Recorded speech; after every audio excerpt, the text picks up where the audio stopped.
Hello, നമസ്കാരം. എല്ലാവർക്കും ചാനലിലേക്ക് സ്വാഗതം. ചാനൽ ലൈക്ക് ചെയ്യുക, ഷെയർ ചെയ്യുക, സബ്സ്ക്രൈബ് ചെയ്യുക. ഇന്നത്തെ നമ്മുടെ വിഷയം നമ്മുടെ സംസാരത്തിലെ വാക്കുകളെക്കുറിച്ചാണ്. വാക്കുകൾ വിഷവും അതുപോലെ ടോണിക്കുമാണ്. വാക്കുകൾ മറ്റുള്ളവരിലേക്ക് തൊടുത്തുവിടാനുള്ള ഒരു ഉപകരണമാണ് നാക്ക്. നെഗറ്റീവ് വാക്കുകൾ മറ്റുള്ളവരുടെ ഹൃദയത്തിൽ മുറിവേൽപ്പിക്കും.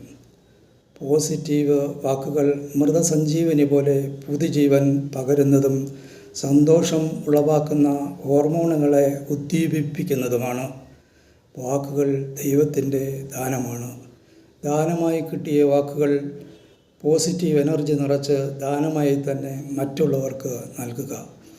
നാളെ മുഖത്തിന് പരാലിസിസ് വന്നാൽ ഇതൊന്നും സാധ്യമാകുകയില്ല.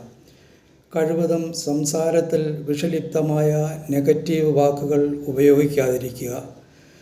ബൈബിൾ പറയുന്നു, നാക്ക് തീയാണ്, അത് ഉപയോഗിക്കുന്നത് സൂക്ഷിച്ചു വേണം. നന്ദി, നമസ്കാരം.